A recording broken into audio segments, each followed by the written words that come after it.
I moved to Canada, 8 years old, and then I modeled. I started modeling at around 18. Okay. And then I traveled around the world to Milan, and then Paris, and then New York. When you say modeling, you were doing ramp. I was basically doing a lot of ads and catalog and a lot of commercials. And what happened was, I was in Toronto, and I did a lot of I was doing a lot of commercials, and then when I started doing commercials, the casting director said to me, "You know what, we really like your voice." And I said, "Okay."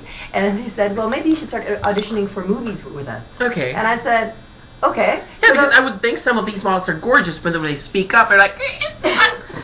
Well, it was so weird how that's what happened. And then they, How old were you when you were doing this? When this happened? This was 18. I was about 16, 17. 16. Okay. And then I started doing it full-fledged, 18 years old, and the modeling. Okay, the modeling. Okay. Yes. And then I did that for about 3 or 4 years, and then my first movie audition was for Car 54. Where Are You? I don't know if anybody ever saw that. Car 54. Yeah, it was a very small. Actually, Rosie O'Donnell was on that. It was one of her Mm-hmm. first movies before she became really, really famous. And I auditioned for that, and I got it. It was my first movie audition, and I got it. I was like, oh, I can. And you already got a speaking role. It was it was speaking role. I was the girlfriend of the gangster who was Alec Baldwin's brother, Danny Baldwin.